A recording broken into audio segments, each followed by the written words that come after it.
Hello, everyone. Welcome to the evening session of day 5, which is the last day of the European Research Day 2024 Oceania, a flagship event of EURAXESS Australia and New Zealand, organized in collaboration with the Delegation of European Union to Australia, New Zealand, and the Pacific.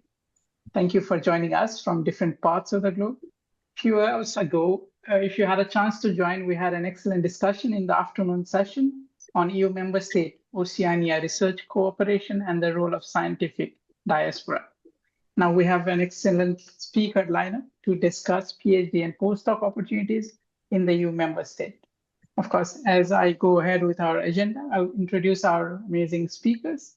Just to give you an order, the order that we will be following is Finland, France, Germany, Poland, Italy, Spain, and Ireland. A big thank you to all our speakers for your availability. We are very eager to hear from all of you, and especially for those who are either waking up pretty early from Europe or those who are joining us very late in New Zealand. And I'm Nishan Chandile. I'm the Regional Coordinator for Australia and New Zealand at EURAXESS Worldwide. For those who have not joined our event before, EURAXESS is an initiative of the European Commission that addresses barriers to the mobility of researchers and enhances scientific collaboration between Europe and the rest of the world. We provide free information about European research, career opportunities, international collaboration, and networking possibilities. As I always like to say, since all of you are watching this on your laptop or phone, I'll encourage you to type EURAXESS Australia and New Zealand on Twitter, LinkedIn, Facebook, or YouTube. Of course, you can as well share about this event with the handle #EIDOceania. These presentations will be very dense, so I'd encourage all of you to please ask your questions that you might have while our speakers are speaking. We'll try to come back and take your questions at the end of each intervention. Now, of course, as you have seen, it's a very dense session. So without further ado, please allow me to pass the platform to Mr. Mika Tirronen, who is the Counsellor for Education and Science at the Embassy of Finland, to explain us about the PhD and opportunities that are available in Finland. Over to you, Mika. The floor is yours. Thank you, Nishant. It's an honor to be here and an honor to start. And now I try to share my screen. Do you see it properly? Okay, so yes, I am Mika Tirronen. I work in the Embassy of Finland. Actually, I'm sitting in Singapore, but I'm supporting our embassies all over the world. So I'm very happy to give you a brief overview of Finnish research and innovation and funding landscape for individual researchers. Just a few words about Finland. You may have noted that in many rankings, Finland is doing pretty well. We are happy to be the happiest country of the world. I think the seventh time in a row. Actually, today, when we talk about research, there's another thing that I would like to emphasize, and it's about innovations. So there are a lot of different types of innovation rankings globally, and this is one done by EU concerning EU member states. So this is telling about innovation intensity and infrastructure and capacities, and that has been very interesting for me. That, as you see, my picture is taken at the year 2020, but I checked it that actually nothing has changed in this picture. So when it comes to Nordic countries, so still Finland, the same countries are planked the most, colored the most innovative or innovation ready countries in Europe. We were also happy to notice that the very recent adult PISA survey, which was released like 2 days ago, when Finnish adults were from 16 to 75, were ranked #1 globally in literacy, numeracy, and problem solving. And we understand that this is due to very high-level education system that we are happy to have in Finland. When it goes to science and strengths of Finnish research, I collected here the key areas where we perform better than average in OECD when you look at the most cited 10% of publications. So economics, business studies and economics, humanities, but also agriculture and forest sciences, engineering, mathematics, ICT and clinical medicine are clearly the ones that stand out. When it comes to more detailed topics of Finnish science excellence, the Academy of Finland has selected so-called flagships of Finnish research, where Finland is either the leader or among the leaders globally. And it doesn't surprise maybe nobody that 6G and mobile technologies is the one where Finland is truly a front runner. Certain domains of artificial intelligence, materials, bioeconomy, precision cancer medicine, which is very strong in certain universities in Finland, photonics, and then social welfare studies, then in atmosphere and climate research, actually a group in Helsinki University has been the most cited research team in geosciences, like, I don't know, 7 years in a row. So it's very strong, a strong team there. Also in gene, cell and nanotherapy, immune system. We have a lot of forests in Finland, so it doesn't surprise maybe anybody that the forest, human machine interplay, all types of things studied there. Digital waters, flagship, then in mathematics, sensing, imaging and modeling. Education, like I mentioned, is a strong thing, and quantum technology, where Finland is among European leaders due to very long history in low temperature research in Aalto University. They were holding world records in low temperatures many times in row. So meanwhile, they developed this low temperature technology. So we have 12 academic universities scattered all over the country, and then some extra. They have some of them have a couple of campuses in Finland. And one thing that I think is very crucial nowadays in Finnish research landscape is that we are hosting the Europe's fastest supercomputer, Lumi Euro HPC. And which is also connected to our quantum computer Helmi. So we were among the leaders globally to connect HPC and quantum computer to communicate together. And just 2 days ago, we got an announcement that this Lumi computer gets another round of funding from EU and member a consortium members and Finland, and all together the funding is around 500 million euro. So this is a big ecosystem of high performance computing there. And also Google is putting quite much money into their cloud services and data centers in scattered in different areas of Finland. So computational power is extremely strong in Finland.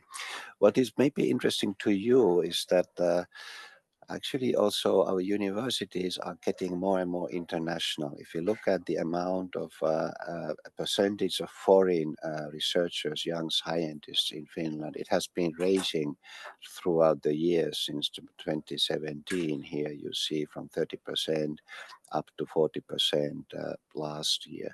And this curve is really raising still. So that's very international community, and especially among PhD and postdoc students in Finland. The reason Finland very strongly is pro international recruitment and international collaboration is here shown here. This indicates that international co-publication in Finland favors the quality of the publications. This is the citation impact is pretty high in international joint publications of Finnish scientists. So some words about doctoral degree studies. They normally last 4 years in Finland, depending a little bit on the pathway that you choose. We have basically two ways to study doctoral degree in Finland. One is there to apply for doctoral research positions in doctoral programs. They are normally 4-year programs, and there's a paid salary for PhD student. It depends a little bit on the university. They determine the salaries, but on average it's something like 2,500 euro a month. So in Finland, PhD students don't pay for their studies. They are paid a salary, so they're regarded as researchers already then. The other way to get into doctoral studies in Finland is to directly connect to a team. For instance, your own professor, if he has a connection to Finland, or otherwise, if you have a good direct connection to some professor in Finland, you can always approach directly, because especially those flagships that I showed you in the earlier slide, they have a lot of money and freedom to hire PhD students by themselves. And they were also injected an extra funding earlier this year. So our flagships got 1,000 more new PhD positions just this year to support their research. So that is a very, very good way also to go to Finland outside the programs. As I said, they are salaried positions. Normally, the application period is in January, from 8 to 22 January. I will later show the links that all the programs are listed in studyinfinland.fi pages. And yes, and then when it comes to cost of living, there are the estimations between 800 to 1,500 euros a month. It depends very much on the city where you live, because in Helsinki and some other bigger cities, the rents for apartments are higher, considerably higher than in some other cities. The government recommendation for foreign students in Finland is 900 euro a month. That is said that it's better to calculate when you are planning to study and research in Finland. And there are a lot of different types of supportive measures in universities for well-being of their students, including full healthcare services and support. Then I think I will say a few words about funding done by the Research Council of Finland. What kind of funding schemes are available for young early career scientists? First of all, in this picture, you see in the blue column, you see the impact factor of publications funded by the Academy of Finland, and in comparison to Finnish average publication EU countries or OECD countries. So this indicates that the funding schemes are very highly competition, very competitive. So the competition is very high, and as an outcome, the publication quality is also very, very high. As an individual researcher, you can consider academy professor positions. That is very highly esteemed position. But when in early career, you can apply for academic research fellow. So if you have made PhD and done some research in your own country, then this is a way to start, one way to start your route in Finland. There are also mobility fundings available if you want to first check and go to do something in Finland. These schemes we have with China, Germany, and Japan. Then there are funding schemes for teams. So this means that if you are a PI, then you apply funding for your team members, or if you know a PI, he or she can apply funding for you to be part of his or her research team. So the basic project funding, or there are some specific program fundings or fundings for centers of excellence teams. So then there are, if you go to Academy of Finland, we call it Academy, it's officially the name is now Research Council of Finland. They give you guidelines how to apply step by step, and then please, when you prepare your application, do it well in time. Everything is electronic, so application submission takes place electronically through the online services, and all the applications in the Research Council are peer reviewed by international panels of experts. So we don't use Finnish evaluators for applications. They all go to international panels. And here are the useful links that are worth checking: studyinfinland.fi, and there you see overall information about studies in Finland. Studyinfo.fi is the place where you find all list of all PhD programs in Finland. So you can type in a keyword of your interest, and then it lists all study programs that are available. And then for Research Council of Finland, you go aka.fi/en. There you will find guidelines for applying funding for research. So this is my part. So thank you for following this. Thanks. Thank you very much, Mika. It was very clear and concrete. Thank you for that. I see that there is one question which is, I guess, is a general question that would apply to all other member states as well, and it's on. It would be great to know the criteria used to select postdoc candidates. For example, does publication and professional background play a role in the selection? Also, any advice for those with low publication rate but strong practical experience? Okay.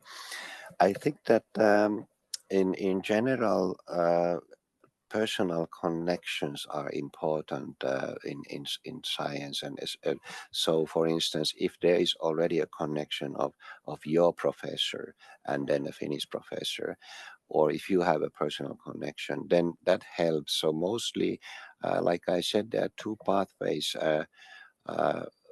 Oh, actually, this is about postdoc. Sorry, yeah, this was about postdoc position. So it's about directly connecting yourself with the Finnish professor and explaining the situation. And if there's already a personal link, that helps a lot.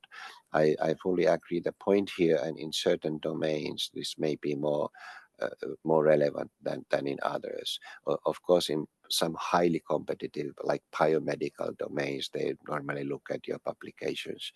But I'm sure that there are other domains where it's not maybe the only decisive thing. Yes, thanks. Thank you. Thank you very much. And there is one follow-up question with regards to which I'm sure it is the funding applicable to overseas researcher, which is, of course, it is. It is, yeah.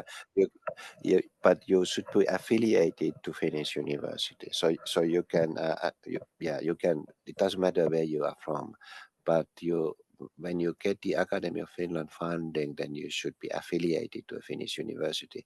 They may have some, there may be some freedom to conduct part of the work actually outside Finland as well, but the primary affiliation should be in Finland. Sure. Thank you very much, Mika. Thank you. Yeah, we really appreciate you taking our time and explaining about the research landscape in Finland and the opportunities from your country. I really appreciate it. I think we can now swiftly move on to Germany, and I'd invite Associate Professor Clemens Ulrich, who is from UNSW and also a DAAD Research Ambassador. Clemens, The floor is yours.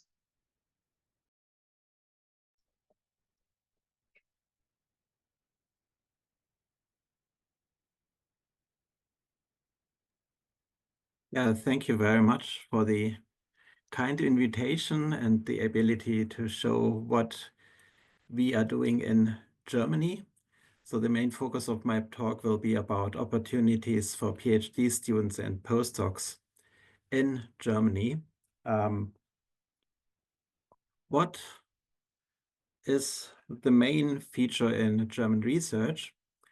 Besides 422 universities, we have more than 1,000 publicly funded research institutions. Entire money spent on research in Germany is 113 billion euro. That's 3.14% of the entire state budget.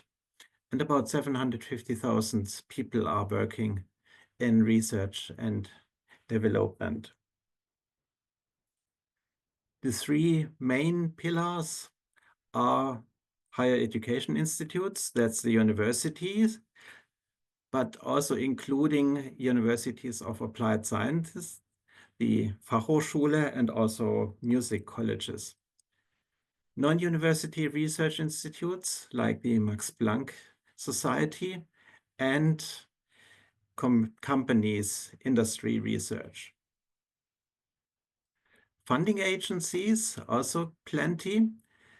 The big ones are Humboldt, DAAD, the German Academic Exchange Service, and the DFG, Deutsche Forschungsgemeinschaft. From the research institutes, it's Fraunhofer, Helmholtz Association, Leibniz, and of course the Max Planck Society. And public funded institutions, mostly background from industry, Thyssen, Fritz Thyssen Stiftung, German Stifterverband, and well, Volkswagen Stiftung, and of course many more. So this is just a snapshot of the big ones. How can we split it up? We can distinguish between basic research and applied research. Bandwidth is actually large, from really purely academic basic research to really prototype. And on the other side, public funded to private funded. Private funding means industry. And you see here, there are also quite some institutes in between. Quite famous is the Fraunhofer Gesellschaft, Fraunhofer Association, which is half funded by industry and half funded by the German government. And that also defines the type of projects. It's more on the application side. Let me start with the universities. As said, 422 universities. I have looked at the Times University ranking and picked out the 10 top German universities. I don't want to sound arrogant here. The purpose of that table is actually the following. You might realize that there's not one single German university in the top 20. And there's a good reason for that. One reason is German universities' first and second year are still in German language. Higher years are typically in English nowadays. And I was teaching myself in Stuttgart at the university, and all my lectures were in English language. The other reason is that in contrast to countries like US, the gradient between the universities is not that steep. So I would say that every university in Germany is quite good, and every university has a special feature where they are really top and world leading. So I would say that even the small universities like Ulm are really good, have a really good standard. As a consequence, 26 of the top 250 universities are in the top 250 worldwide. So that's 10%. Actually, here is a picture of the Technical University in Munich. And I wanted to go a bit in detail here. I really like that picture because you see the university buildings. Right in the center, you see the Munich research reactor, a 20 megawatt nuclear research facility. In the back are two Max Planck institutes. And here in the right corner, a little bit out of this picture, are industry research institutes like Siemens or General Electric. So that's why I like that university campus, because it combines research institutes, university, and company research. Research institutes. So the big four are Fraunhofer, Leibniz, Helmholtz, and Max Planck. Max Planck is pure basic research, and Fraunhofer is already halfway towards industry. Just some numbers, and you see funding is significant, and also the number of staff, that's quite substantial. So I have picked out two examples: the Max Planck Society, 85 institutes worldwide, 21,000 employees, so far 28 Nobel Prizes. And here I would like to point out that the Nobel Prizes, the research was done at the Max Planck Institute. Since 1915, here I have to specify that till end of the Second World War, it was called the Kaiser Wilhelm Institute. The following tables are basically the percentage of international scientists, PhD students, and postdocs working at the Max Planck Institute. And you already see 40% of the Max Planck directors are non-German citizens, and over 60, more than 60% are postdocs or PhD students. I myself, I was working for 15 years at the Max Planck Institute in Stuttgart in Germany, and I can tell you right away that the language was English. When we entered the building, we switched to English, and that's it. Even amongst us Germans, we were speaking English the full day. Max Planck Society covers a lot of different disciplines: astronomy, solid-state research, astrophysics, medicine, international law, art and history.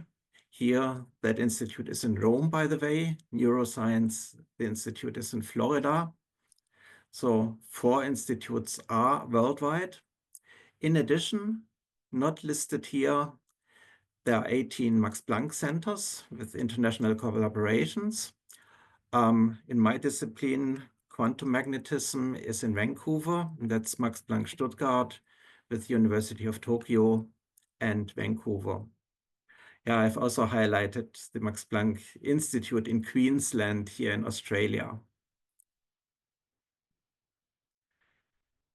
Large-scale institutes, the Helmholtz Society, Helmholtz Association, 46,000 employees, and they have 18 large-scale national research laboratories. Here again, I just picked out a few of them, like Forschungszentrum Jülich or Karlsruhe, or DLR, the German Aerospace Agency. And then the pictures shown here on the side is the German Neumayer station in the Antarctic, and on the bottom, DESI, the synchrotron in Hamburg. And they just recently did build a new free electron laser, 1.6 billion euro project, and it has a length of 5.4 kilometers right in the center of the city of Hamburg. So simple question, where on earth are you hiding a 5.4 kilometer long laser in the middle of the city? Yeah, they digged a tunnel 40 meters underground. It's actually shooting uphill, and the experimental station is on ground level. So besides the big 4, there are also federal institutions and academies. I'm not going further into detail because it's, as said, more than 1,000. Industry. Most of research in Germany is done in industry. And yes, there are also opportunities for PhD students and postdocs. I'm not gonna go into detail and list all the companies, just a few names, perhaps Bosch, Siemens, Daimler-Benz, Carl Zeiss, Leica, but there are so many. I myself did my master's thesis together with Daimler-Benz research on semiconducting computer chips. Yes, there are opportunities also in industry. Funding.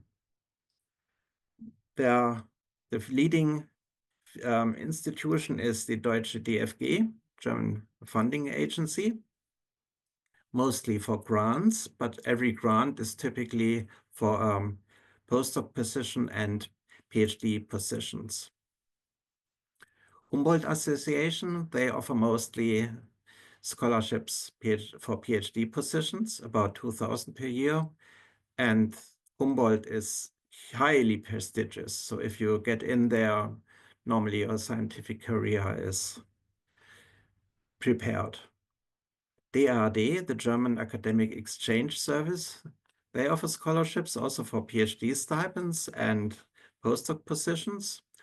I used it here in Sydney with my collaborators in Hamburg at DAAD for a 3 to 6 month research visit for my PhD student in Hamburg and vice versa. And that works pretty well. So my own success rate is about 50%. Funding of PhD students. Yeah, typically duration of a PhD is 3.5 to 4 years.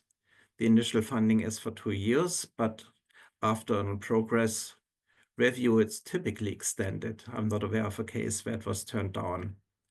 There are individual PhD stipends, which means directly apply at the university at a certain professor.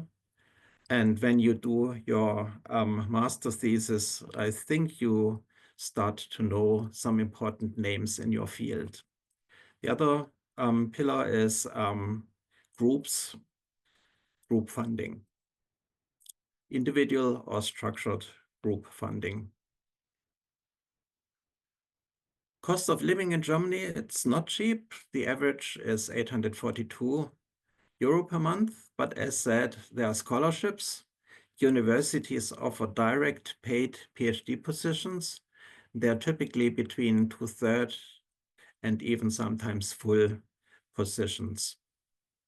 And of course, there's also the opportunity for research in industry. I'm not going to go into detail here in this table. Please look it up later on. Here listed are quite a number of different agencies like Max Planck schools or DAAD, and the opportunities and different specifications of the PhD stipend. Main funding agencies again, DFG, but there are also graduate schools, DAAD, International Max Planck Research Schools, Helmholtz International Research Schools, Max Planck schools again, that's with the universities. So several distinct programs for PhD students. And on top, just look at the webpage of the research institutes and of universities directly. Here I've listed quite a number of web pages where you directly see lists of PhD offers. Funding for postdocs. Normally funding is directly by the research group. They get their money from the DFG funding. Duration, typically a PhD position is 3 years, but they offer 1 year contract, which is then renewed and extended. Here, same table for postdoc funding. Please have a look at it afterwards. Source of information. Research in Germany, that's a quite useful web page. And here I have listed quite some web pages where you find all informations about funding for PhD and postdoc positions. Research in Germany, here, of course, our host conference today and DAAD. Yeah, please have a look. And with that, last but not least, I would like to mention that here in Sydney, we have an office of the DAAD. Just stop by, it's in the Goethe Institute. And with that, I would like to thank you for your attention. Thank you very much, Clemens. I think it was very detailed and very clear, and we really appreciate this. I have a quick question which would generally come across to you when you are presenting on this. Are there any language-related requirements for any PhDs or postdoc opportunities? No, not at all. As I said, when I was at the Max Planck Institute in Stuttgart, the language was English. You enter the door and everything is in English. There's no written rule actually, but English, I would say, is the international language in research. At the University of Stuttgart, I was teaching higher years, 3rd, 4th, 5th year students, and all these lectures were in English, not in German anymore. Life outside the university, I think everyone in Germany has to learn English for at least 5 and up to 9 years in school and high school. So normally you would not have any problem with English. And my personal trick is, if you don't know the German word, use the English word, and in most cases it works. Perfect. Thank you. Thank you. There is one very specific question on if there are any postdoc opportunities in social sciences. I have to admit, my expertise is physics, condensed matter physics. With that special question, I would love to refer you to the web pages which I have shown above. Sure. Yes, it was really specific. So when you receive these slides, please have a look at the links, and I'm sure you'll be able to find more information there. Just in general, to everybody who's listening, so EURAXESS, as Clemens mentioned, has a national member state site as well. So each of the member states that are presenting today also has a EURAXESS site. So for example, EURAXESS Germany, EURAXESS France, Spain, Italy, Spain, Ireland. There are EURAXESS pages, and these provide you with PhDs, postdoc opportunities on their side, as well as national funding opportunities as well. So when you have some time to have a look at that, it was a perfect segue that Clemens had put for me to plug in EURAXESS. So thank you for doing that. Thank you, Clemens, for your time. We really appreciate your presentation. I think with that, we swiftly move on to our next presenter, who is from Poland and will explain to us about PhD and postdoc opportunities in Poland. We have Dr. Piotr Serafin, who is the Chief Specialist at the Department of Programs for Scientists at the Polish National Agency for Academic Exchange, which we call NAWA. So Piotr, I think I'll pass on the presenter privilege to you. Over to you. Yes. Thank you very much. Good morning to all of us here in Europe, and good evening to everyone in Australia, New Zealand, and the Pacific Islands. I hope you can hear me well without any problems. Okay, thank you for confirming that. And let me just share my presentation with you. Please let me know if you can see it on the screen already. Not yet. How about now? Not yet. Okay, let me try once again.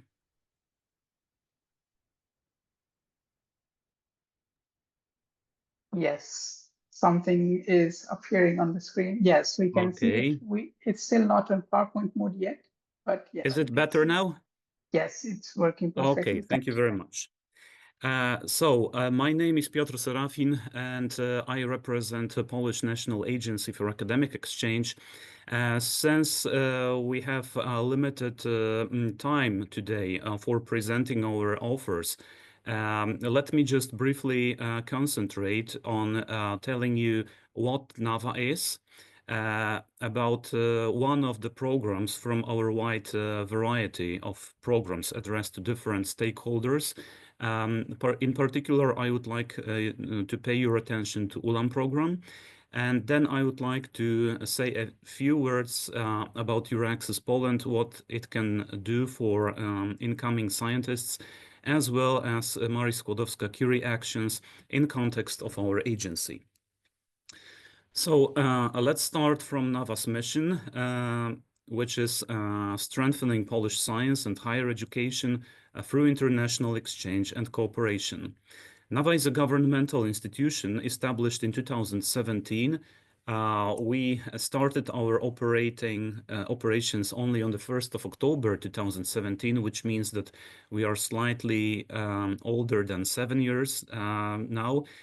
If we can compare it to a child in Poland, he or she would start his or her primary school. Our main object is to coordinate state activities driving the process of internationalization of Polish academic and research institutions. So far, we have more than 11,000 beneficiaries, both individuals and institutional ones. Our yearly budget is around 54 million euros, and we cooperate with more than 3,800 experts, both domestic and foreign ones. NAWA addresses its programs to 4 main target groups, namely to scientists, to students, to institutions, and also it launches programs aiming at promoting Polish language and culture across the world. Today, I would like to mention just one of the programs in details. However, please keep in mind that the portfolio from our agency is much wider. I'm talking now about the ULAM program. This program is named after a famous mathematician who was born in Poland, who started his academic career here in Poland, and later he continued it in the United Kingdom and in the United States of America. In ULAM program, the eligible applicants are researchers from foreign scientific institutions, including Polish citizens working abroad. The latter ones may constitute up to 10% of the total number of selected fellows. All of the applicants should possess at least a doctoral degree and should be able to demonstrate at least 3 scientific achievements in recent years. There are no restrictions concerning discipline of science represented by an applicant. As far as the project duration is concerned, fellows may choose between 6 to 24 months, during which they are allowed to implement their projects within the program. And the host institutions may be any university in Poland, a scientific institute of the Polish Academy of Sciences, or a research institute. In this program, the scientists apply individually after arranging their visits with the host institutions. Obtaining the invitation from the host institution is mandatory, and it has to be attached to the application form submitted in our ICT system. The whole application is online, conducted in the system, so there is no need to send any papers here to Warsaw. Among the eligible activities which can be performed in the ULAM NAWA, one can find conducting research and or development work, conducting postdoctoral fellowship, or collecting materials for a scientific work or publication. It is worth to mention that it's possible to suspend the project for no longer than 3 months under this program. Furthermore, we have also a special track foreseen for Seal of Excellence holders under the Marii Skłodowska-Curie Actions European Fellowships, which is part of a broader EU Horizon Europe. I believe that this huge program is already known among scientists across the world. Here on this slide, you can see the countries marked with dark blue color from which our fellows come from. Between 2019 and 2023, we have selected more than 300 of them. And out of this number, only 4 so far come from Australia or New Zealand. They represent mathematics, physical sciences, and engineering. The next call for applications will be launched in February 2025, so in around 2 months' time. And all the applicants will be allowed to apply for funds in order to implement the project starting at the earliest from the February 2026. The success rate evolves around 20 to 25%, depending on the scientific discipline represented by the applicant. If you have any questions or doubts after our presentation and our meeting will have been finished, please feel free to contact us and especially my colleague, Mrs. Agata Krent, who conducts this program, by writing an email to ulam@nawa.gov.pl. As far as the financing is concerned, we have decided to maintain similar scheme and similar rates to the call which has been already launched earlier this year. And all the fellows may receive a scholarship and a lump sum corresponding to 11,500 zlotys. In brackets, I calculated these amounts into Australian and New Zealand dollars, basing on the current exchange rate.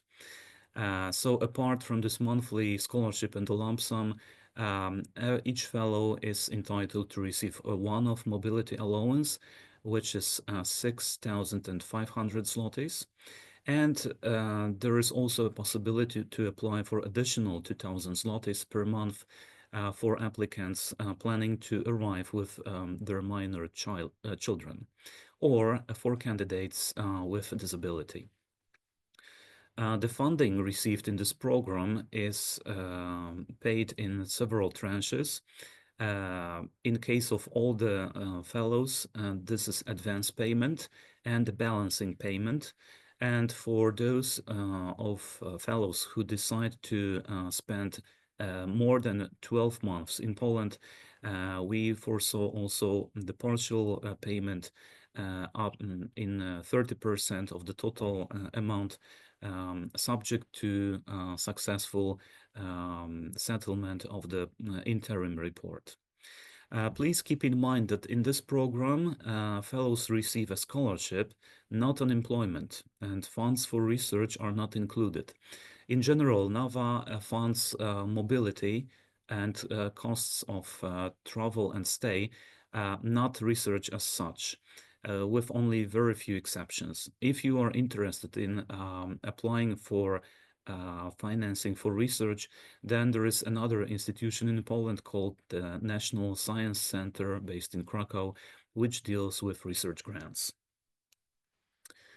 Now I would like to say just a few words about EURAXESS network. I'm sure that already some introduction has been made to this marvelous network. So just let me briefly mention that also in Poland, it is treated as a one-stop shop for researchers seeking to advance their careers.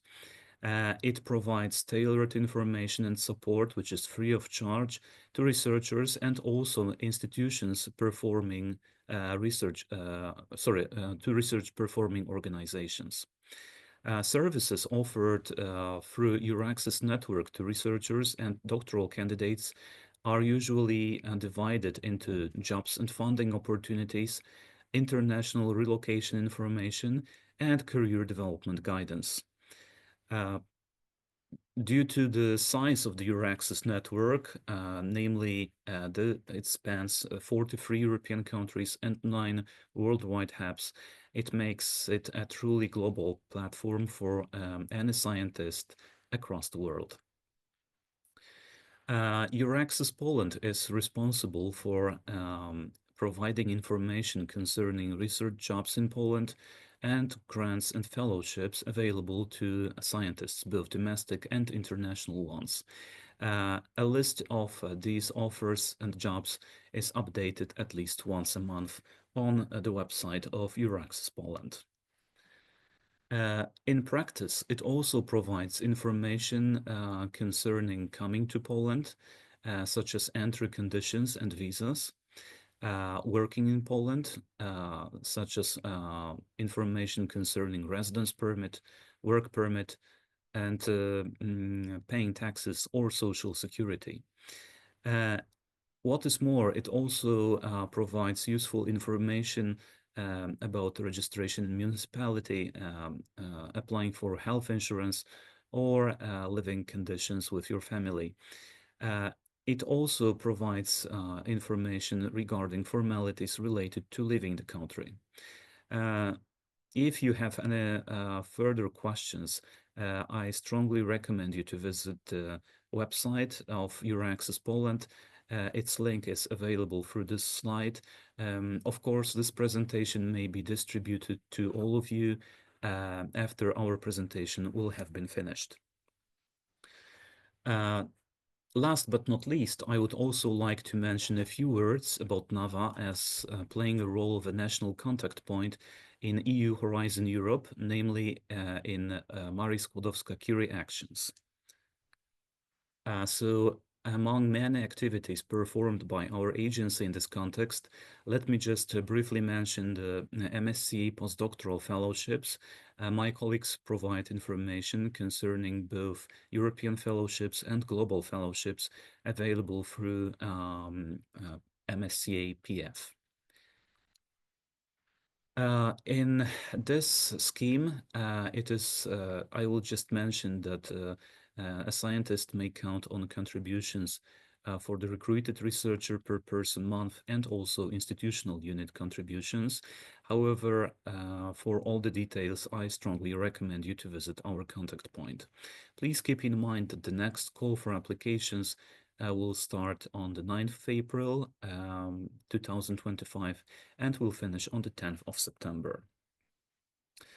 Apart from that, through Marie Skłodowska-Curie actions, NAWA as a contact point provides information also about MSCA staff exchanges, which develop sustainable collaborative projects between different institutions from both academic and non-academic sectors, also including small and medium enterprises in Europe and beyond the old continent.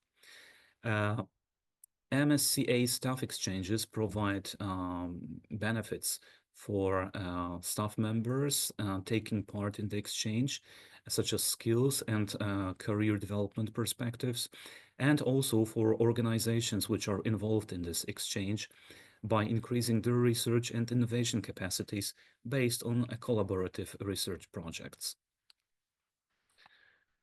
There are also funds available through MSc staff exchanges for short-term international and intersectoral secondments, namely 1 to 12 months. I strongly recommend you to use all these possibilities. In terms of the deadlines, we have the current call already running with the deadline on the 5th of February 2025. And that's all what I prepared today for you. I hope my presentation will be useful for you. It will encourage you to apply for funding through NAWA and through MSCA. If you have any questions and if we still have time, I will try to answer them. And if not, I wish you good luck in applying for the funds. And also taking this opportunity, let me wish all of you a happy Christmas season and all the best for the upcoming 2025. Thank you.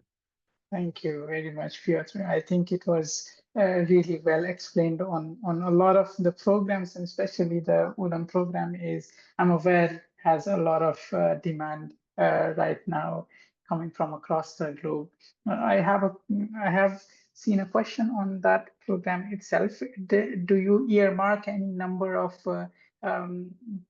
fellowships for certain countries, or is it free competition? How do you allocate the fellowships? Is it purely merit-based? Yeah, it's purely merit-based. There are no restrictions or quotas for any certain region or any given country. So just we tried to achieve the objective that the best candidates win the scholarships, regardless of the country of origin. Of course, there were some restrictions imposed on Russia after its aggression against Ukraine. But apart from that, I don't know about any other restrictions concerning the political situation worldwide. Sure, thank you. And one more quick question. I think this is with regards to the EURAXESS Poland portal.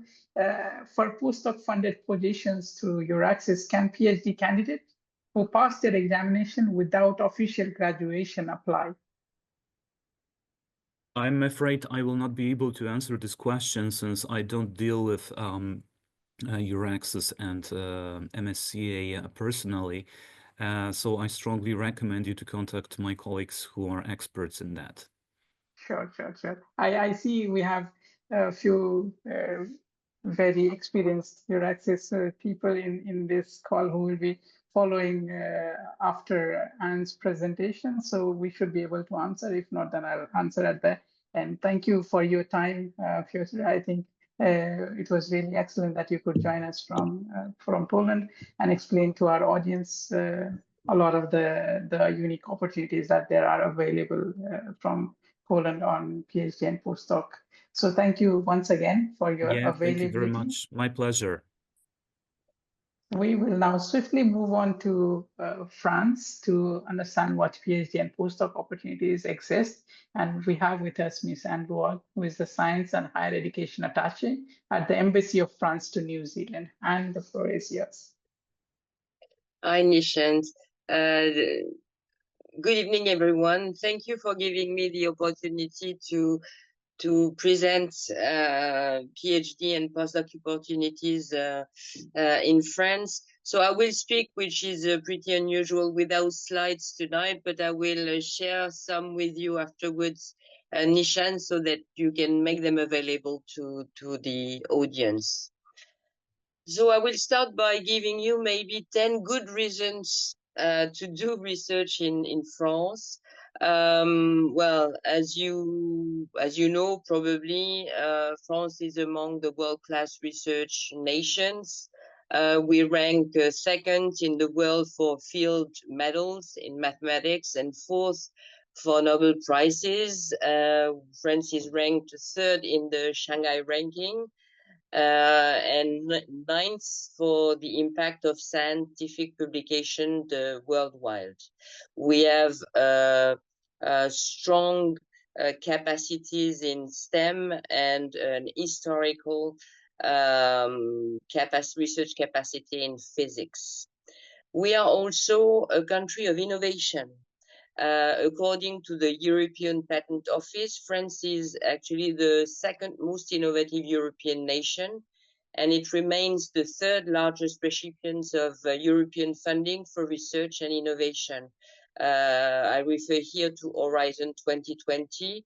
I can also point out that CNRS, our national Center for Scientific Research, our biggest non-university research institutes, is the one who is securing the largest amount of Horizon Europe funding for a couple of years. We are one of the world's most research-intensive nations. We rank 5th among OECD countries for R&D expenditures. And we have an academic community gathering more than 300,000 researchers. Maybe one of the specificity historically in France is that the largest part, even if it's changing now, of our researchers do have permanent public positions. France is a meeting place, in fact, for researchers from all over the world. We, in fact, have 38% of foreign PhD students in France, being on that point the fourth largest host country for young researchers. We have also a large international research footprint with French research centers being located not only in France, but being present in 250 research institutions around the world. 65% of French publication being co-published with foreign institutions. We are at the heart of international research projects.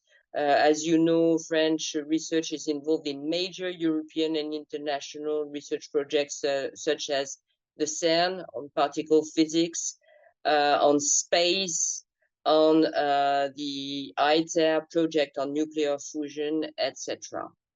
Our research center have been undergoing very deep reforms over the past 15 years. The purpose was to rationalize a bit the landscape and support the emergence of a limited number of comprehensive world-class universities. So our research system is now centered on the universities.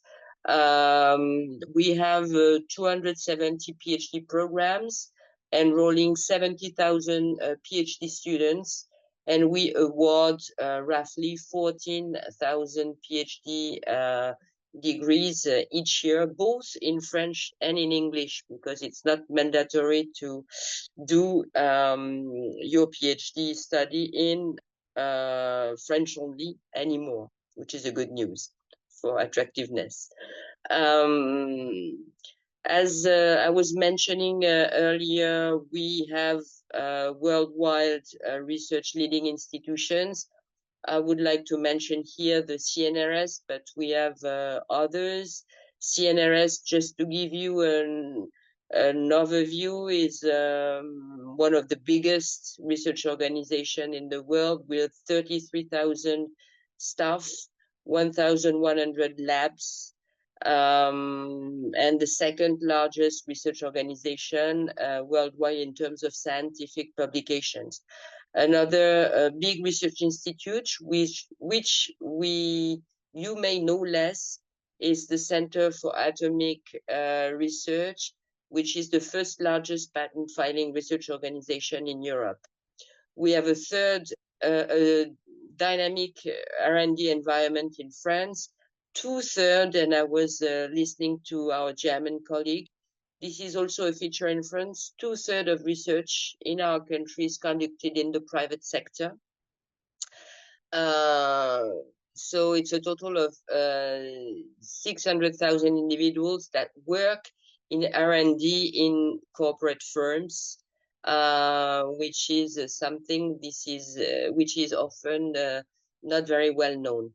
And last but not least, we are a major economic powerhouse. France is the 7th economic power in the world and the 2nd in Europe in terms of GDP. And we are, in fact, over the past years, Europe's first destination for international investments in 2022. So when we look at the international research rankings, well, of course, and for the same reasons that our German colleagues was mentioning before, we may advocate about the language. It was also the impediment for France in the Shanghai rankings, for example, historically was more also of the organization of the ecosystem, which was spread into a lot of organizations with the difficulty to kind of address the production properly to match the requirements of the international rankings. So we now have universities that are ranked among the best in the world according to, well, I take the Shanghai ranking, but we could take others. The most famous, Paris-Saclay, Paris Sciences Lettres University, Sorbonne Université, Université Paris-Cité, but it's not only Paris, it's Aix-Marseille as well, Grenoble-Alpes, Strasbourg, Montpellier, and Lyon. So if I now come to the core of your expectations, I will move towards PhD training in France. So some features, general features first. In France, you do a PhD under a working contract. There is no stipend. It's we pay attention that you have to be funded as a normal working contract to do a PhD in France. So the duration of the PhD is 36 months. We have various sources for the funding of PhD studies. First is state funding.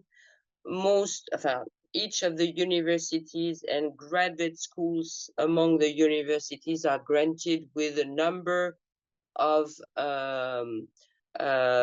capacities to recruit PhD students on public funding. But also a large part now of PhD theses are funding under external funding, mostly on competitive research funding. And we also have in France a very specific industry PhD program, which allow a PhD candidate to do a PhD being supervised, of course, classically by an academic at a university, but spending also most of his time in industry. So it's a co-public-private co-supervision, so to speak. It's very popular, and of course, depending on what you want to achieve in terms of career development, it might be very interesting. So working as a PhD student in France, you get a minimum of 1,700 euros per month, which you can top up if you do some kind of teaching activities.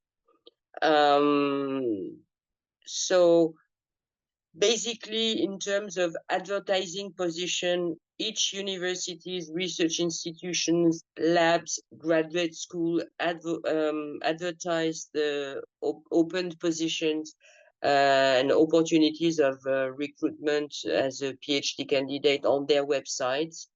The majority of the opportunities are also advertised in the EURAXESS portal. So meaning you have to apply for this advertised position, and then you will access. It's based on the competition on merits. So then you will access the funding that is secured to recruit the PhD students. We have, however, in France, and this is managed by our agency Campus France, a dedicated program which is called Doctoral Fellowships for International PhD Students. In fact, if you are doing, or if you intend to do a PhD thesis either in co-tutelle or in co-supervision with a French institution, then you can apply to a scheme which is called the France Excellence Eiffel scheme. So you, in fact, the first step is you propose your application to the open position, and then if you are selected by the French university, your hosting institution will apply with you, but for you, at this scheme. And so this would allow you to get funded for the entire duration of your PhD. Something you have to remember as well is that we are one of the most competitive nations worldwide in terms of fees for PhD studies. Basically, this is 400 euros per year. So basically free tuition fees.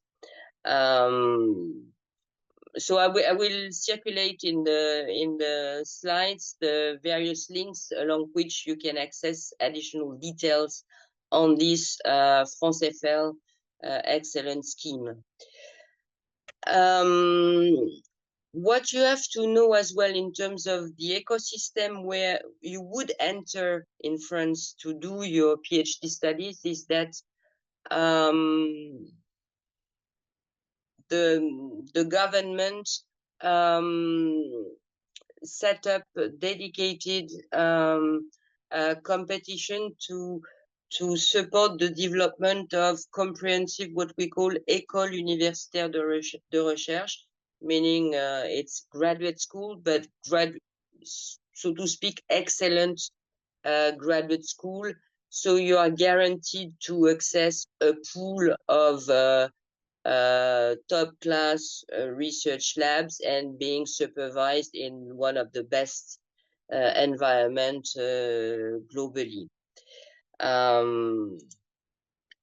Our agency Campus France has also edited a comprehensive guide for PhD students, especially for international students wanting to do a PhD in France.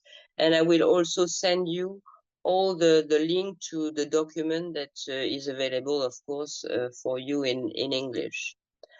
As for postdocs, well, postdocs in France is basically a fixed-term research contract that is concluded for in between 6 and 36 months long. It has to be considered as a postdoc. Your contract has to be concluded maximum 3 years after your PhD defense. There is no state funding here. It's really up to the institutions to secure the funding to recruit postdoc candidates. So basically, it's often and the majority of the time on the budget of awarded research contracts. The average salary for a postdoc in France, well, it depends, of course, on the region. In Paris, it's a bit better, but the life is more expensive as well. So roughly 40,000, 40,000 euros per year, and roughly 32,000 euros outside of Paris. But it's an average, of course. So in terms of selection, and it works for basically research staff in general in France, it's based on the merit, meaning your research capacities, and so this is the major, by far the major criteria for selection. What can I add to that? Yeah, I wanted to say a few words about strategic cooperation that we can do. For example, I'm speaking from New Zealand, between some dedicated countries and France in the context of PhD studies. What we are discussing now is really the possibilities or the opportunities that are open, of course, to any individuals. But what we feel is that there is, in the context of the cooperation, research cooperation with France, and this is particularly true with New Zealand at the moment in the context of the association to the Horizon Europe program. We feel that we can really scale up the cooperation in the area of PhD studies, and we feel that this is essential to fuel the cooperation that we want to build strategically on the long run. So in that case, it's not national funding that has to be targeted, but really European sources. So this is why I don't know, this is more something that is a message that is addressed to research institutions and universities, but in the context of strategic partnership that research institutions on both sides are building together, then we have institutions in France, such as CNRS or other universities, that are capable to, in the context of this strategic cooperation, secure a pool of funding for cohorts of PhD students. This is what CNRS is doing with the University of Melbourne, for example, in Australia. Apart from that, the fantastic tools are really the European ones. I think particularly of the Marie Curie co-fund scheme. We don't have this type of project running in New Zealand at the moment, but we feel that this is something we need to consider when scaling up the cooperation. And of course, there are also additional schemes that can support the not the scholarship, the entire funding of the PhD student, but that can support mobility of PhD students between labs and especially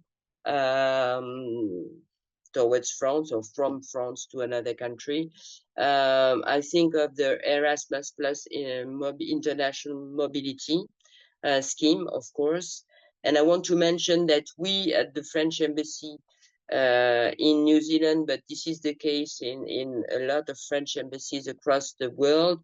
We also have some kind of budget to support mobility of PhD students and early career researchers, including postdocs.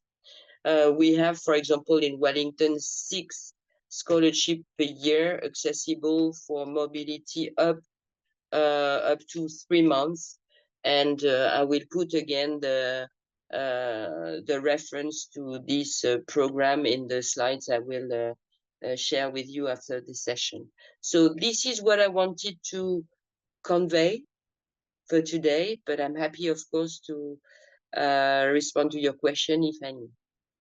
Thank you very much. And I think it was very informational, and I'm sure that when we receive the slides, they will be able to visualize it and digest it, and then get back to you with some questions. I did see a question on the language component, but I guess you had already responded in your presentation on this. There are 2 more presentations that are still remaining. So I see that there are a few questions that are relevant to EURAXESS or MSCA related opportunities. I don't really want to answer them until Serena and Javi present, because they are people who are actually involved with these things. So let them present, and after that, if there is still these questions remaining to be answered, I'll come back and respond.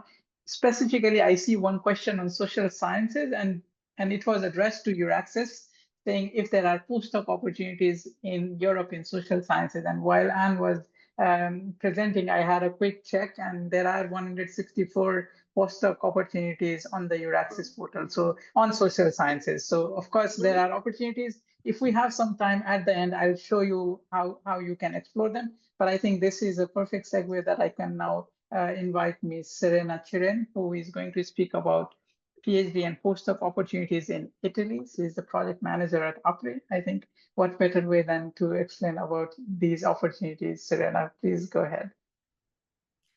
Thank you so much, Nisha, and good morning and good evening to anyone, according to where are you based and where are you joining this event. I'm going to share my screen. Please let me know if you can see. Just a moment, and I'm going in Yes. presentation mode. Are you seeing in full screen? I suppose so. Now, yeah. Okay, perfect. Thank you. So let's start with an overview of what we will see during this presentation. I will provide you some numbers related to Italy in order to get an overview.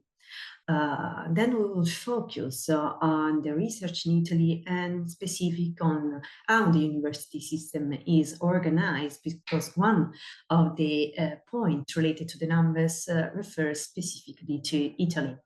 Then we will see how to navigate the EURAXESS portal in order to find what's of interest for you in terms of PhD and postdoc opportunities available in there. We will focus then on how EURAXESS Italian centers could help you in wherever you will need in getting information on coming in Italy. If you have found what's some opportunity interest for you, then we will have a specific focus on PhD and postdoc opportunities under two of the different MSCA actions.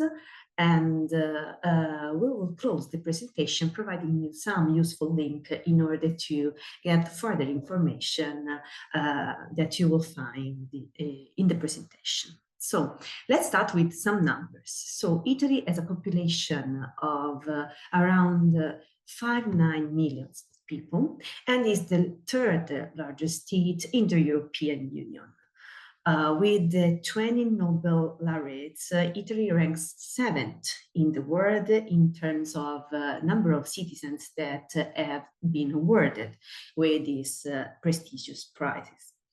And as I was saying before, in Italy are present 99 universities. We will see very brief in how they are organized according to public, private, and so on.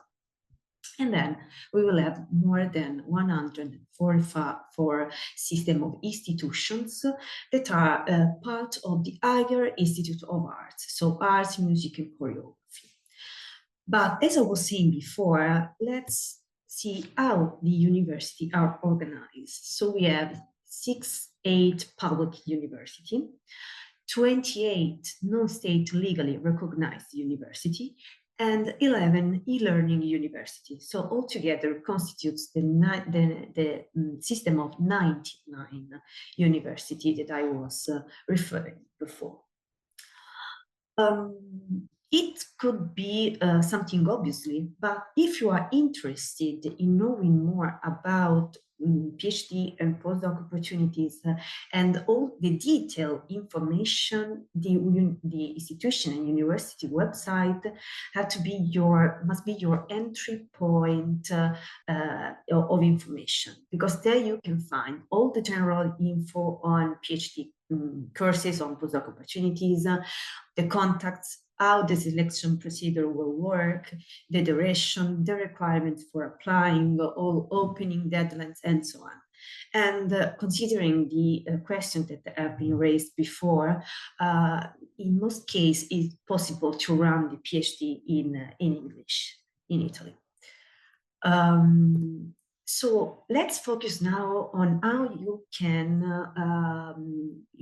find opportunities in terms of PhD and postdoc under the EURAXESS portal. And we are discussing now about the European general, the main EURAXESS portal, not the national ones.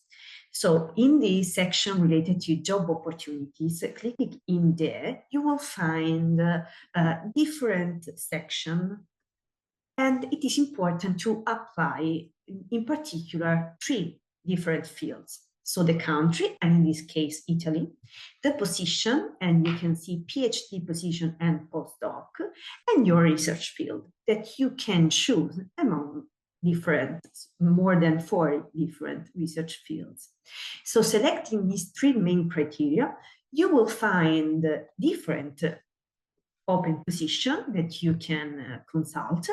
And of course, it is important also the funding program, but we will see in particular when we will discuss about MSCA. But of course, the funding in the funding program, you can find all the open position for Italy in this moment. They are ordered by the newest one to the oldest one, so you can find the very last position posted. If you have, or if you will find something that would be interesting for you, then in the EURAXESS national Italian portal, you will find all the different information related to the to moving in Italy. And indeed, you will see an overview about the research in Italy, all the job and funding position, information assistance, and career development. But now let's focus on how the Italian system, the EURAXESS system, is organized. So under the Italian portal, you will find around 20 EURAXESS service centers that will help you in providing free of charge, of course, information to assist all the researchers that are moving from Italy. And according to their different expertise that we will see under the personalized assistance section, you can get all the interested information. In particular, you will find all the information from coming to Italy until leaving from Italy. And in particular, I was referring to find personalized assistance because according to the place, to the university, to the centers where you are, where you will go in case you will find something interesting for you, you will find personalized assistance, because filter your the information according to the coverage area, if just local, national, regional, or there are some centers that can provide information just within the institution only. You can be assisted in different fields, as for example, from access to the culture, to banking, accommodation, taxation, all the different fields in which EURAXESS in general can support researchers, and in particular then filtering, you can find the right center for you and according to your needs. And now PhD and postdoc opportunities, in particular under 2 of the scheme of the MSCA, Maritska Category Actions. In particular, we will focus on doctoral networks and postdoctoral fellowship. So the objective, first of all, of doctoral networks is to train creative, entrepreneurial, innovative doctoral candidates that are able to face current challenges and to convert knowledge and ideas into products. But you cannot directly apply for opportunities under doctoral network schemes because the application must be made by a consortium of at least 3 independent legal entities established in different EU member states or associated country, and with at least one of them established in EU member states. But according to the Horizon Europe MSCA work program, in case of a successful proposal and in case the project will start the activity, Of course, it is necessary to start the procedures for enroll the doctoral candidates in the PhD path created under the project. And in the Horizon Europe program is stated that the selection for doctoral candidates must be open, transparent, and merit-based, of course, in line also with the code of conduct for the recruitment of the researchers. And I will leave you everything in the useful link section. The vacancy notice, among others, is published also in EURAXESS portal. So in EURAXESS website, and so according to what I was referring before under the funding program, if selecting Horizon Europe and MSCA, you will find also the vacancy, the position opened and posted by a consortium that has successfully run the MSCA doctoral network project. And that was for PhD. Another opportunity under the MSCA is the postdoctoral fellowship. The postdoctoral fellowship has the objective to enhance the creative and innovative potential of the researchers holding a PhD that want to acquire new skills through advanced training, international, intersectoral, and interdisciplinary mobility. Under the scheme, there are two possibilities for postdoctoral fellowship, European and global.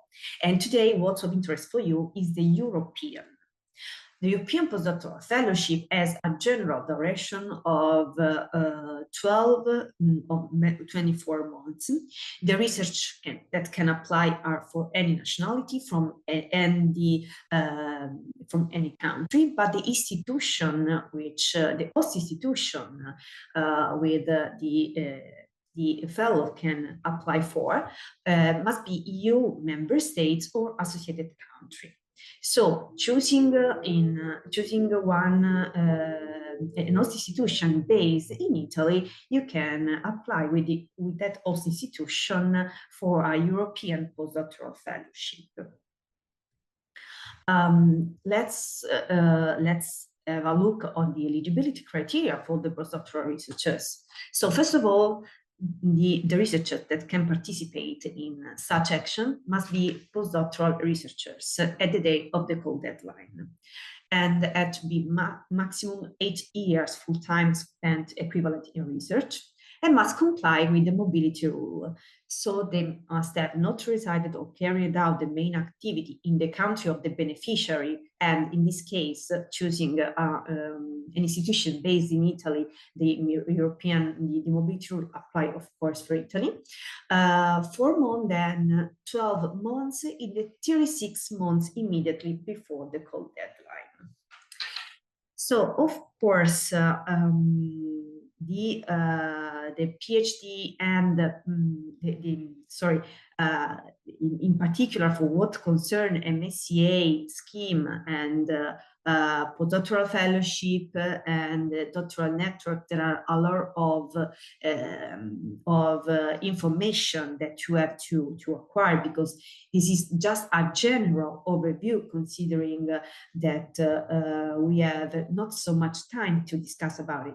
But in the useful link, I will leave all the different material that you can consult in order to get more information. So first of all, the website, the APRE website, the Agency for the Promotion of the European Research, which I'm part of, the EURAXESS website, the EURAXESS National Italian portal, the European Charter for Researchers that I have mentioned, the Code of Conduct for the recruitment of researchers, Research Italy, Universe Italy, and the Horizon Europe Work Program MSCA. So last but not least, I would like to present to you the team which I'm part of. Me and my colleagues are, of course, available to support you in case you would like to understand more information. You have our contact, and of course, the presentation can be made available after the event, and also the general email address euraxess@apre.it, so you can refer us for any question you may have. So thank you for your information. I stop the presentation and I come back to you in case there are any questions. Thank you very much, Serena. I knew that you would present on the how to find those PhD and postdoc opportunities, and that's why I was referring to let's wait for you to present. I'm sure that Martha was able to find a response to her question on the comment. And since it comes up very often, just wanted to let you know that the MSc Postdoctoral Fellowship is something that we prioritize as a EURAXESS Australia New Zealand webinar. So when it's going to open in April, we will do an introductory webinar. And then in May, we will run how to write a successful proposal. So do keep an eye on those two webinars. These are pretty well attended, and we see a significant interest in this. So just letting you know that there will be more detailed information on this once the call is open, which is now at the moment closed. I still have a few more information that I can share, but I want all of you to hear from Xavier. Let me introduce formally Mr. Xavier, who is going to explain about PhD and postdoc opportunities in Spain. He is the project manager at the Spanish Foundation for Science and Technology. So I'll pass it to you, Xavier, because I'm sure that a lot of the things that I have in my head to share will already be in your presentation. So over to you. Okay, thank you very much. Let me see. Yeah, the audio is on. Hopefully my presentation is on the screen. Yes. So yes, as Nishan kindly introduced you, thank you very much for having us in this event. It's always a pleasure to be here, and I will try to provide a bit or some hints about the possibilities of doing a PhD or a postdoc in Spain. And doing these presentations is always kind of challenging because there are different ways in which you can do it. And actually, I'm going to innovate a little bit in regards to other times that I've addressed this topic. And what I'm going to try to give you is a bit of a flavor of the system, hopefully, so you can understand it a little bit better. And of course, the resources where you can find it. And I will, of course, make a lot of emphasis on EURAXESS, and I will make also some emphasis on MSCA actions and Marisclo Curie actions, because I'm both. I participate in the coordination of the EURAXESS Spain network, and I'm a national contact point for the MSCA. So the Spanish system, bear with the Spanish wording, but I think it's easy to understand for everybody. Just to provide some hints, you can see that. Honestly speaking, we would like to have, let's say, a higher investment in terms of GDPR. But one thing that I would like to call your attention to, and it's a reality, is that along the last years, there has been a significant and let's say, continuous improvement in terms of investment in R&D. And I would like to also highlight two relatively recent reforms affecting the possibility of doing a PhD or a postdoc in Spain, which are the updates of the National Science Law and the University Law, which, among different things, have made quite a significant emphasis on reinforcing the side of the human resources on R&D and I. In terms of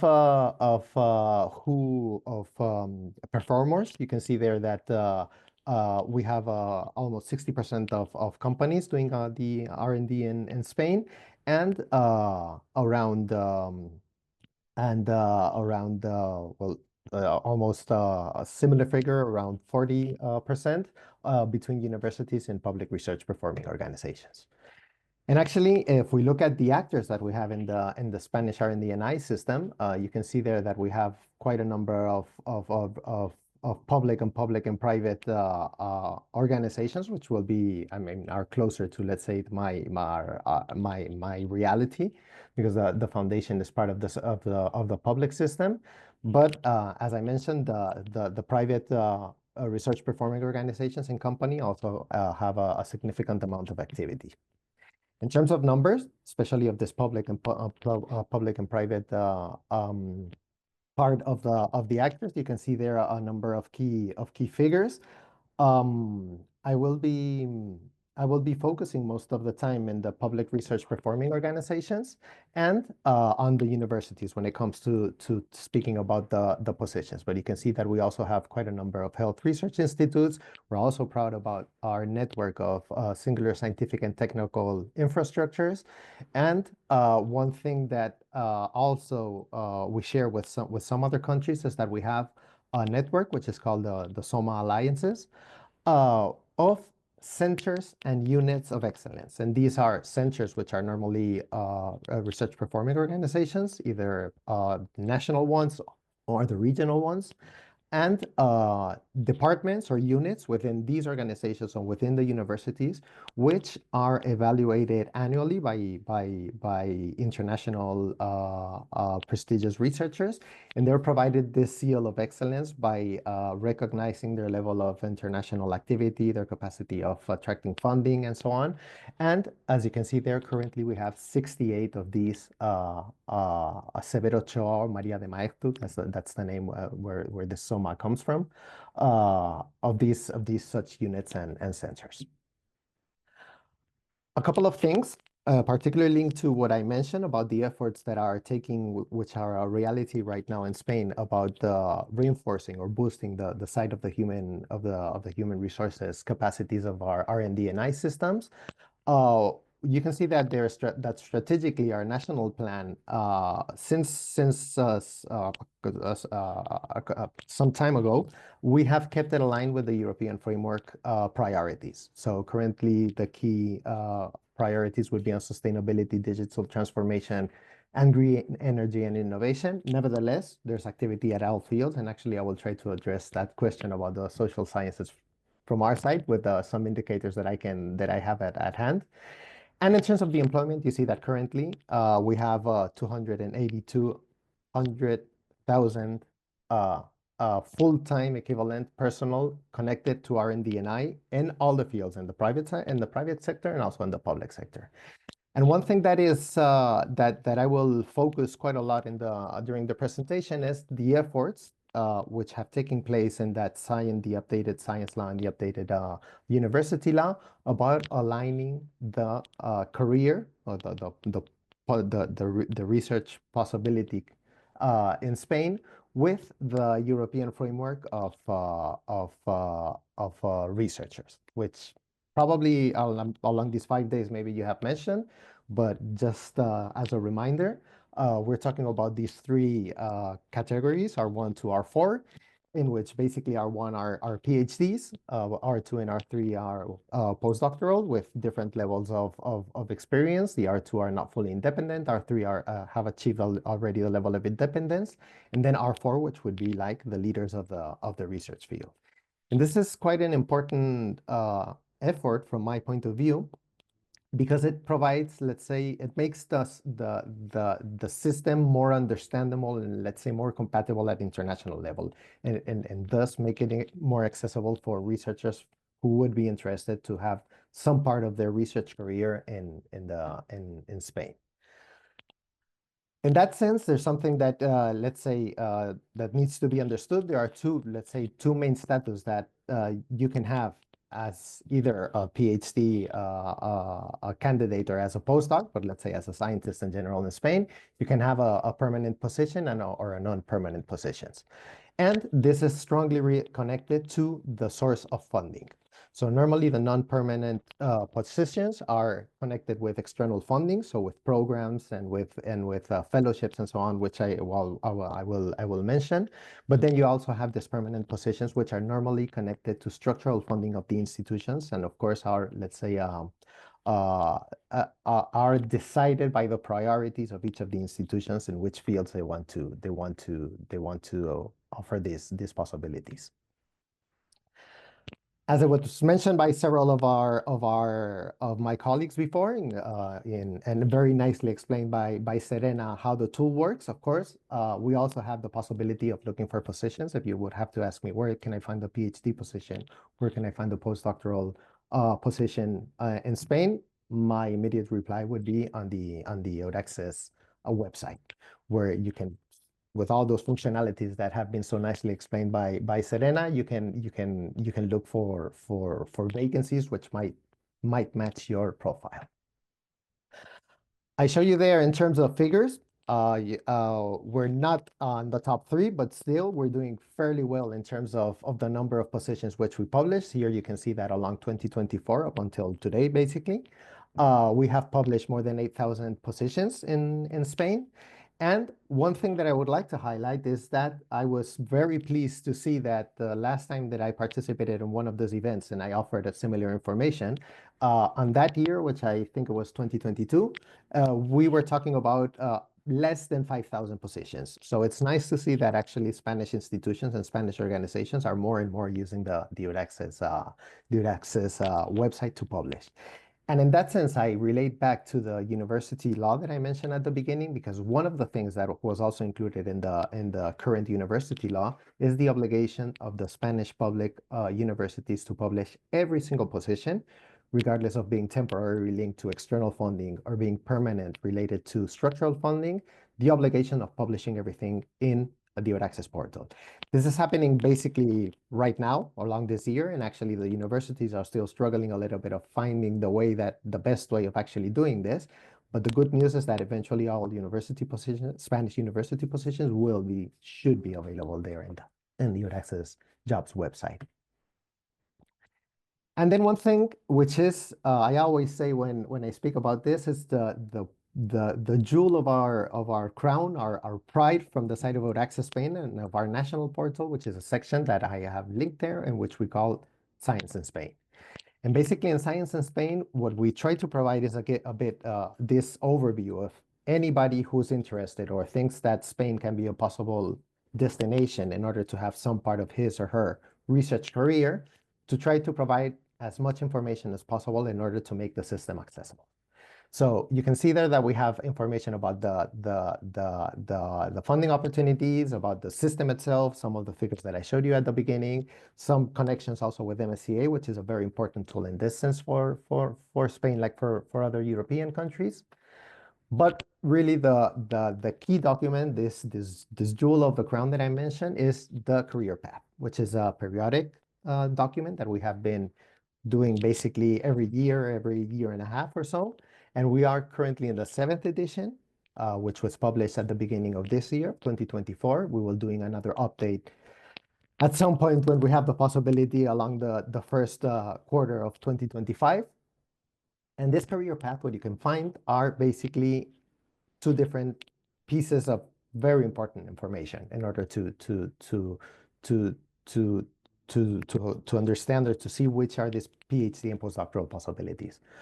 On one side, we have what we call the career path itself, and it's a representation of the contractual figures, specifically in the public research performing organizations and the universities, because it would be very difficult to cover all of those actors that I mentioned at the beginning, which are part of the system. And you can see all the contractual figures aligned, as I mentioned, with this R1 to R4 framework. And on top of that, we include additional information about how you access the possibilities of accessing these different contractual figures, and also that let's say tier shape that the figures have in the box in the middle of this slide shows the probability of accessing these contractual figures depending on the research stage in which you are. If you are a PhD candidate, if you are a postdoc still in the R2 in the R2 stage, or if you are in the R3 stage. And then apart from this, which is from our side, or it's intended to be like a key planning tool of the research career, then we also have a mapping of the funding opportunities. So you can see there in the last box on the right, just one of the pages, one of the 4 pages of funding opportunities. Once again, aligned with the R1, R2, R3, and R4 stage, and also with calculation of the timing, because of course many of these calls, like it happens in Marie Curie, you have some timing, some opportunity, a window of opportunity to apply. So you need to have a certain amount of experience, or the other way, you cannot have more than a certain amount of experience to access these positions. And as you can see there, you have these lines which show you when you can access and until what year you can access. So again, knowing the contractual figures, knowing the funding programs that you have available, we think that you can actually have a nice way or a very valuable tool to plan your career, your research career in Spain. The funding opportunities that you can find here, as I mentioned, this is a document which we update basically every year. And the thing which is most often updated, because the contractual figures don't change very much, but if they change, we will address them. But the funding opportunities do change. And what you find in each research career published currently available are positions which are either open already or have been open at some point in the 2 years before, and we expect that they will be repeated. And we map European opportunities, sorry, we map national opportunities, and we map regional opportunities. What you do not have in this research career path are the institutional opportunities, which also exist. So a certain university might have a number of positions open periodically for PhDs or for postdocs. Well, that's impossible to map because it would be huge. So again, here you have European, national, and regional opportunities, existing funding programs. And apart from having this figure about the timing, of course, as part of the content of the research career path, we have direct links to each of these programs where you can find the information of how to apply, the last time that it was open, when it will be open on the next occasion. And there you can see, for example, the one that apply to the national funding, those which are funded directly by the Spanish government. And then some tips about especially focusing on the R1 and R2 for those of you who might be thinking that Spain could be a place to come. So if you are thinking about doing a PhD in Spain, so you want to be an R1 researcher in Spain, what are the options that you have? Well, you have ways of going, let's say, accessing to funding of your own position, funding your own position, and for that, then you can go to see the opportunities in the career path, which would match this possibility. Or you might need to go, which is probably the most often way in for PhDs, to positions offered by funded projects or by joining a program. In the case of PhD opportunities, basically 100% of them are always supported by external funding. And one thing that you have to keep in mind is that these PhD positions within the institutions are always aligned with the needs of the organization. So it's very important actually to have this, or to let's say start by understanding or making the connection with a research group or with an institution in order to be aware about the opportunities that can come up in order to do a PhD. In terms of the contractual figures, like in the case of France, for example, which was mentioned before, in Spain also, all research positions, including all the PhD candidate positions, are under contract. They are employment contracts. Normally, what is most often used, especially in the public system, are the productoral contracts, which can last up to 4 years. Although there is a possibility of also using another contractual figure, which is new from the most recent science law, which is the Science and Technical Activities Contract, which institutions are able to offer aligned with a certain research area. And in this case, these are open-ended contracts. Although, of course, on the side of the PhD, you are supposed to be finishing your PhD in the 4 years. And in the case of the R2 researchers, we have a similar situation when it comes for the external funding. So there you have a number of options in which basically the researcher can come with the funding in order to fund his or her postdoctoral positions, or they might be joining a program, an existing program, or positions open by funded projects. But already in the first stage of postdoctoral positions, there could be a possibility of accessing those permanent positions that I mentioned at the beginning, which are linked with structural funds, not with external funds. And it would be with this figure of ayudante doctor, and which is mostly used in the case of the universities. And the kind of contracts that you can find, you have the access, the system access contract, which is up to a maximum of 6 years. You have also the science and technical activities contract that I mentioned at the beginning, which are open-ended contracts, which are offered or are available for the institutions in order to offer them connected to research lines, not to projects. This is, as I mentioned before, this was included in the new science law, and the idea was to try to provide a bit more of stability in the research career in the case of Spain. And then you have this position of ayudante doctor, which can have a duration maximum of 5 years and has some links to teaching also. And I finish with a couple of figures because, as mentioned also by some of my colleagues before, of course, the one typical tool which provides opportunities, especially to international researchers to access the Spanish system, of course, are the Maris-Sklodowska reactions. And as you will have the slides, I'm not going to stop very much, but I will show you some figures in terms of, let's say, the opportunities that can come up from the side of MSc in the case of Spain. You can see results there from the latest results from doctoral networks, which would be positions offered for R1 researchers, for PhD candidates. Again, these would be integrated within an institute, within a specific research line. So you would have to see if these opportunities match the profiles that you have. You can see there that Spain is not a bad performer. We're doing fairly well also in doctoral networks, with 19 doctoral networks coordinated by Spanish organizations in the latest call. And in total, 91 beneficiary positions. And beneficiary means that at least these beneficiaries, these institutions, will be offering at least one PhD position. Normally, it's more than one. We're also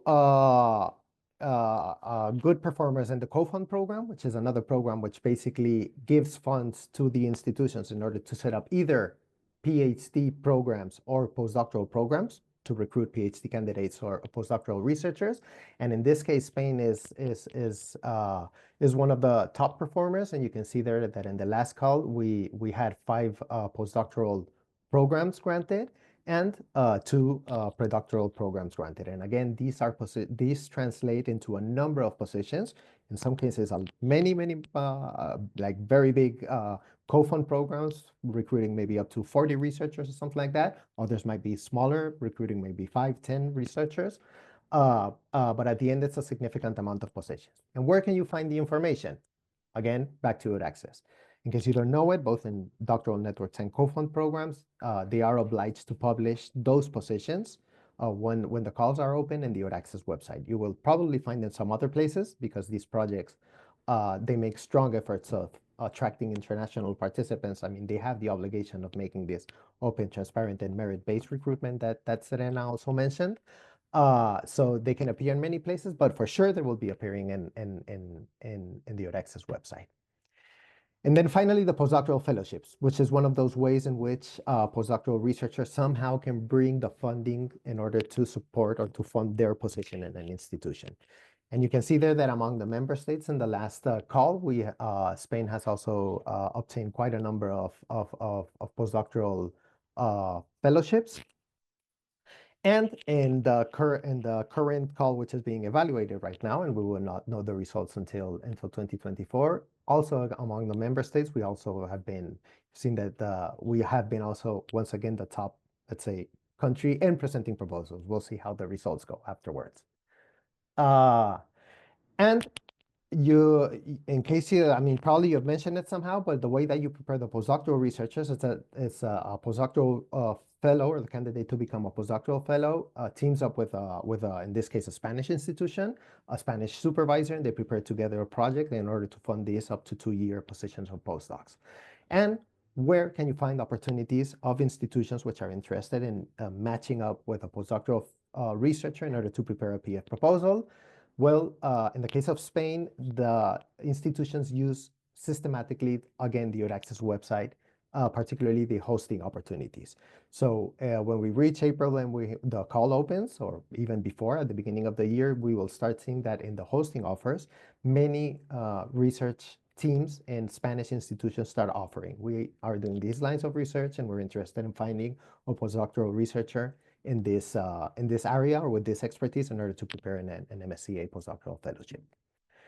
And that would be all. Actually, the only thing is that while we got these questions of the social sciences, I went into the European fellowships, those ones that we got granted in 2023 in Spanish institutions, and I'm happy to say regarding the social sciences that it was the second most common postdoctoral fellowship. So it was 18% of the postdoctoral fellowships that were granted to Spain on the 2023 calls were in the social sciences and humanities panel. And the only one which is higher than that is the chemistry, which was 25%. Perfect. Thank you. Thank you very much, Avi. I think this was really important for everybody to see the length in which you can use different portals and try to explore opportunities at your own. I see there is one question on a detailed session on how to navigate EURAXESS portal. I hear your comments. We will try to see if there is scope next year. Just while we are discussing on the postdoctoral fellowship, I also wanted to say that for next year, we are also trying to come up with a sort of a hosting webinar where institutions who are willing to host Australian or New Zealand researchers will be putting forward their hosting offers from Europe so that you are aware where you can find these opportunities. So thank you very much for that, Javi. It was an excellent session. Just a quick information to all of you. I wanted to also ask a few questions, maybe to you, Javi, if you are still available. One is with regards to the working visa. Do you need a working visa prior to applying for a research position? Well, normally you would need, in order, let's say what we could call the scientific visa. There are different ways, of course, of getting into the country, but what we would call the scientific visa, which doesn't have that name, but it's normally what you would use for as a researcher. Actually, you need the contract, so you need the job position first. So once you've got it, and actually we got a fast track, which is managed by the unit of Unidad de Grandes Empresas, which with the contract for third countries is as I said, it's a fast track which provides it should provide the authorization of residence for the researcher, also for the family, and the visa for entering the country. And I think I should know this. I'm really sorry, but I'm doing more Marie Curie than EURAXESS lately. But I think it has around a 30-day limit of preparation. So if you get the contract, if you have the contract there, you apply for the authorization and you get the visa immediately, as I said, in 30 days in order to access. Perfect. Thank you. Thank you very much, Avi. I think this was really important for everybody to see the length in which you can use different portals and try to explore opportunities at your own. I see there is one question on a detailed session on how to navigate EURAXESS portal. I hear your comments. We will try to see if there is scope next year. Just while we are discussing on the postdoctoral fellowship, I also wanted to say that for next year, we are also trying to come up with a sort of a hosting webinar where institutions who are willing to host Australian or New Zealand researchers will be putting forward their hosting offers from Europe so that you are aware where you can find these opportunities. So thank you very much for that, Javi. It was an excellent session. Just a quick information to all of you. I wanted to also ask a few questions, maybe to you, Javi, if you are still available. One is with regards to the working visa. Do you need a working visa prior to applying for a research position? Well, normally you would need, in order, let's say what we could call the scientific visa. There are different ways, of course, of getting into the country, but what we would call the scientific visa, which doesn't have that name, but it's normally what you would use for as a researcher. Actually, you need the contract, so you need the job position first. So once you've got it, and actually we got a fast track, which is managed by the unit of Unidad de Grandes Empresas, which with the contract for third countries is it's as I said, it's a fast track which provides it should provide the authorization of residence for the researcher, also for the family, and the visa for entering the country. And I think I should know this. I'm really sorry, but I'm doing more Marie Curie than EURAXESS lately. But I think it has around a 30-day limit of preparation. So if you get the contract, if you have the contract there, you apply for the authorization and you get the visa immediately, as I said, in 30 days in order to access.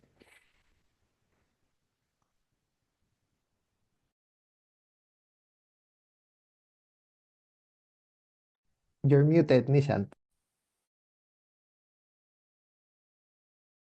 Sorry. I also had one more question with regards to the question that I asked earlier about the postdoc funded positions that are on EURAXESS. Can PhD candidates who have passed their examination but without official graduation apply for these? Again, I mean, I'm going to talk about Marie Curie, which is closer, the one in which I control, but I would dare to say that probably most postdoctoral programs that you can find in that career path with national funding work very similarly. So if you have everything, basically you have done all the procedures to defend your PhD, but basically you're lacking the title, you should be eligible. I mean, if there's nothing else to do formally in order to get the title, but you still don't have the title, you would be eligible. If there's something, if you still have to do the defense, even if it's the day later and so on, probably not. Well, definitely not in the case of Marie Curie, and as I said, most probably in the case of the national funding programs. Sure, exactly what I was thinking, because I mean, we would generally fall back to how Marie Curie does it, and we would advise accordingly. So yes, thank you for clarifying on that. I see one question, which is on postdoc opportunities in the UK, if there are any on the EURAXESS website post-Brexit. Do you want to take it, or I can answer as well what you can. I mean, I can take it because actually, when I showed the figures of 2024 for a number of job publications in the EURAXESS portal, of course, I focused on the results of Spain. But if anybody was quick in the eye, and you will see it in the slides, you will see that the top publisher is Italy, followed by the UK. So let's say in general in positions, you can find a lot of positions of UK. And in the case of Marie Curie in particular, I didn't show them because I showed only member states. But just for you to know that already in this call in 2024, they're working as an associated country. So they're working as a European country. And actually, once again, as expected, they have been the number of applications, they have been the top country in number of applications. I think I had 8,000 in the case of Spain, and no, sorry, that was too much. Well, I mean, a whole bunch. They have more. Indeed. Thank you. Yes, just so that if you have been joining the European Research Days earlier, we did speak about the UK getting back into Horizon Europe Association since January of this year. So it means that you will see a lot of their involvement on Horizon Europe, and thus also Marie Curie and a lot of these opportunities. So yeah, the short answer is yes, you will find lots of PhD, postdoc opportunities, and other research-related job vacancies on the EURAXESS portal. Yes, I think we have already gone beyond time, so I think it has been excellent. I am aware that we still had one more presentation on Ireland. Our speaker had joined, but unfortunately, he was the head of the consular section, and there was an emergency, so he had to leave the webinar, but you will receive the presentation slide. Having said that, a big thank you to you, Xavi, that you presented these things very clearly. And to all our presenters, starting from Mika to Clemens to Piotr to Anne, Serena, and of course, lastly to Xavi, it was an excellent session. We had a lot of information, very dense, very too much to digest, but I think it's always good to have too much opportunities and then you could choose. I think, as you are aware, this is the 5th day of the European Research Day. So if you have stuck till this time on a Friday evening, we are really, really obliged for your attention. This brings us to the end of the European Research Day Oceania. Many thanks to all our speakers. And very briefly, if you give me 1 minute, I'll wrap and deliver a quick vote of thanks, because this is our 5th year of operation for EURAXESS Australia and New Zealand. So when we started our operations in January of 2020, I would have never imagined that we would be almost 9,300 members strong. The research community in Australia and New Zealand has embraced us tremendously. So thank you very much for being part of our family. The European Research Day is a biennial event that we organize together with our collaborating partners from the delegation of European Union to Australia, New Zealand, Pacific. So a big thank you to them. And of course, a big thank you to my EURAXESS Worldwide team, who has been very helpful in a lot of the stuff that we have put across for these 5 days. Of course, with the 5 days, we saw involvement of almost 44 speakers from across Europe and Oceania, and everyone contributing and bringing insights in their own unique way. Last but not least, the most valuable people, the audience who joined. I did have a chance to look at the number of registrations across these 5 days, and we total almost close to 1,400 registrations. I'm aware that a lot of you will watch the recording. So if you are watching this at your pace, don't worry, we will provide you with the recording, although the recording will not have the Q&A, and that's the benefit of joining us live. It has been a pleasure welcoming all of you to this event. I'll leave you with one last message that I generally like to say. EURAXESS Australia and New Zealand is here to provide you with information about the research community, about information and support for scientific exchange and collaboration with Europe. In short, we are here to connect or reconnect you to Europe. With that, this is Nishank Sandilia signing off for today and thanking all of you for joining, the speakers and the audience. It has been a pleasure being part of the European Research Day. Thank you very much. Have a good day. Bye-bye.